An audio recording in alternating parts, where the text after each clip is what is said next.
Bismillahirrahmanirrahim. Assalamualaikum warahmatullahi wabarakatuh.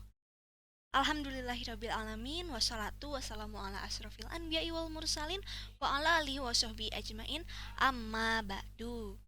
Baik anak-anak semua, halo. Apa kabar? Bagaimana liburannya?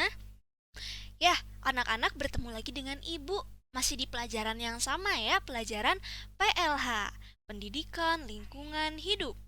Anak-anak, hari ini kita akan mempelajari tentang tanaman obat. Seperti biasa, sebelum memulai pembelajaran, Ibu selalu menyampaikan tujuan pembelajaran kita hari ini. Yang pertama, Ibu harapkan setelah belajar hari ini kalian dapat menjelaskan latar belakang sejarah obat tradisional di Indonesia. Lalu yang kedua, kalian dapat mengetahui manfaat apa saja nih, dari tanaman obat itu sendiri. Oke, anak-anak kita masuk ke materi yang pertama ya. Yang pertama adalah sejarah menanam tanaman obat tradisional di Indonesia.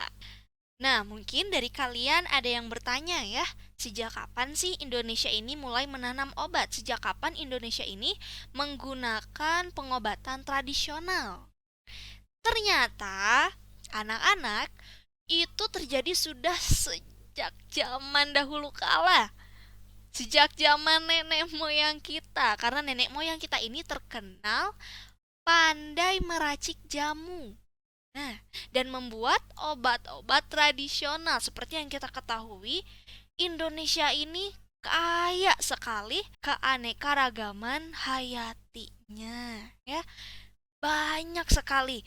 Selain banyak hewan-hewan yang beraneka ragam, ada juga tanaman yang beraneka ragam.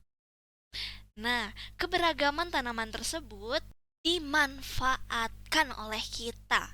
Ada tanaman-tanaman yang hanya menjadi tanaman hias, ada juga tanaman-tanaman ternyata memiliki khasiat untuk menyembuhkan. Itu disebut dengan tanaman obat. Oleh karena itu, kemahiran tersebut diwariskan oleh nenek moyang kita secara turun-temurun sehingga kita bisa merasakan manfaatnya di zaman sekarang. Anak-anak, ternyata di berbagai daerah kita dapat menemukan kitab-kitab yang berisi tentang tata cara pengobatan dan jenis-jenis tanaman obat loh.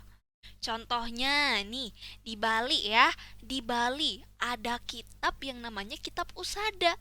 Apa isinya? Kitab Usada ini berisi jenis obat tradisional. Berisi jenis-jenis obat tradisional. Kemudian, selain di Bali, kita juga dapat menemukannya di daerah istimewa Yogyakarta, di mana lebih tepatnya di Candi Borobudur. Ada yang pernah main ke sana? Pada cerita relief Mahakarma Wibangga, lebih tepatnya di kaki Candi Borobudurnya ya, menceritakan seorang anak yang sedang sakit dan diobati oleh dua tabib. Ternyata sudah ada dari zaman dahulu kala ya, dari zaman Candi Borobudur dibuat. Karena di dalam relief tersebut menceritakan apa? Menceritakan seorang anak yang sedang sakit dan diobati oleh tabib. Selain itu, pengobatan di Indonesia ini berkembang sejak zaman Hindu-Buddha ke zaman Islam. Jadi peralihan zaman Hindu-Buddha ke zaman Islam ini ternyata telah memperkaya khazanah tradisi pengobatan. Berbagai buku kedokteran Islam dalam bahasa Arab dan Persia telah diterjemahkan ke dalam bahasa Jawa dan bahasa Melayu.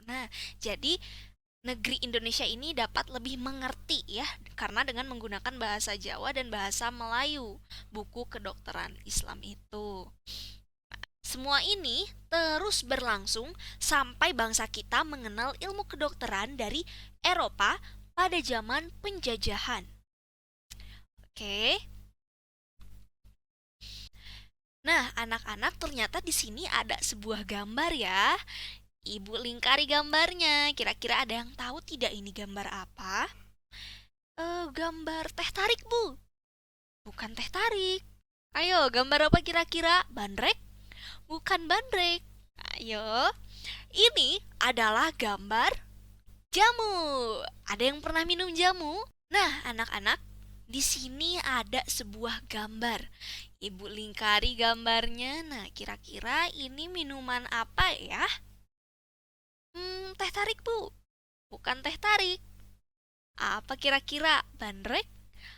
Mendekati. Ada yang tahu jawabannya? Ini adalah jamu. Ada yang pernah minum jamu? Bagaimana rasanya? Pahitkah? Maniskah? Atau asam? Nah, rasanya bermacam-macam ya. Anak-anak, ini adalah minuman jamu. Pada zaman dahulu, jamu itu biasanya dijual oleh perempuan, oleh ibu-ibu dengan cara digendong ya, jamu gendong. Nah, ibu-ibunya membawa botol-botol besar. Tapi kalau zaman sekarang, nah, jamu itu lebih praktis. Bahkan sudah bisa kita temui di swalayan ya. Karena bentuknya sudah dalam kemasan botol.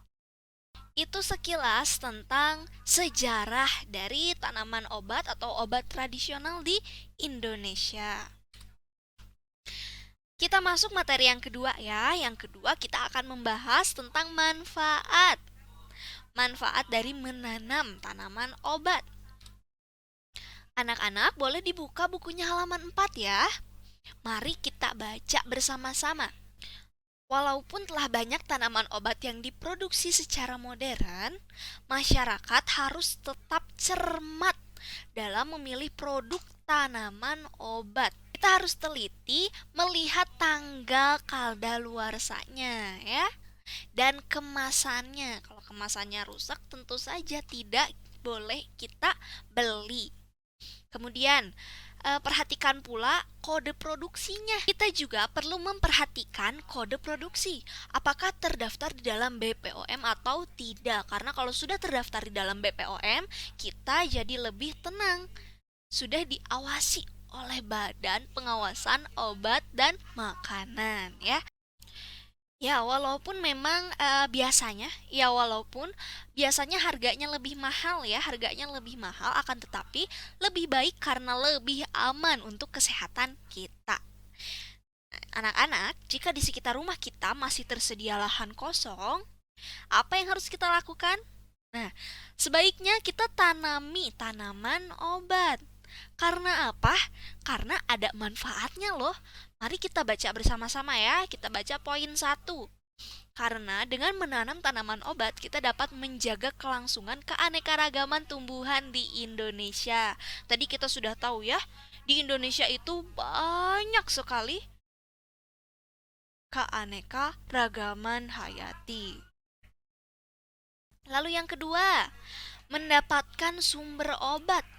Dengan adanya bahan-bahan obat di dekat rumah, berarti dapat membantu mengurangi belanja obat.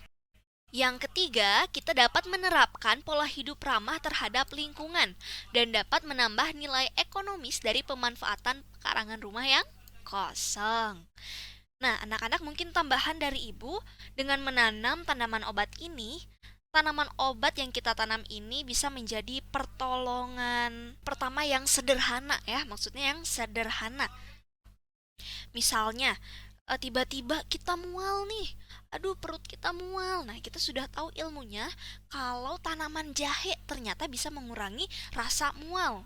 Nah, kita bisa mengambil jahe yang ada di pekarangan rumah kita, kemudian bisa kita rebus, kita olah airnya, diminum dan dapat berkhasiat untuk mengurangi rasa mual. Oke, anak-anak, sudah sampai di penghujung pembelajaran kita. Kita sudah sampai tahap kesimpulan. Kesimpulan yang pertama nih tentang sejarah dari tanaman obat ya. Jadi ternyata tanaman obat ini sudah ada sejak zaman dahulu. Terus berlangsung hingga bangsa Indonesia mengenal ilmu kedokteran pada zaman penjajahan. Tapi sebelum itu, ayo bagaimana kita menemukan apa di Bali? Kita menemukan kitab Usada. Lalu, dari cerita di Candi Borobudur, ceritanya bagaimana? Ada seorang anak yang diobati oleh tabib. Nah, sejak zaman dahulu berarti ya. Hingga akhirnya berganti zaman dari zaman Hindu-Buddha ke zaman Islam, ilmu kedokteran ini terus berkembang sampai zaman penjajahan. Lalu yang kedua, kita telah mengetahui manfaat dari menanam tanaman obat. Ada yang masih ingat tidak? Ayo, kalau memperhatikan pasti ingat ya. Nah, yang pertama adalah kita dapat menjaga kelangsungan keanekaragaman tumbuhan di Indonesia. Yang kedua, mendapatkan sumber obat lebih dekat tentunya ya. Dan yang ketiga, menerapkan pola hidup ramah terhadap lingkungan. Oke. Ya, anak-anak, mungkin pembelajaran kita sampai sini saja. Akan dilanjutkan minggu depan ya. Apabila masih ada materi yang kurang dimengerti atau ternyata penjelasan ibu berbeda dengan pemahaman kalian, ada yang ingin ditanyakan, boleh tanyakan ibu ya. Boleh lewat WA atau komen di kolom komentar. Kalau begitu, mari kita akhiri pembelajaran ini dengan membaca doa akhir majelis bersama-sama. Subhanaka, Allahumma wa bihamdika, asyhadu alla ilaha illa anta, astagfiruka, wa atubu ilaik. Terima kasih semuanya. Assalamualaikum warahmatullahi wabarakatuh.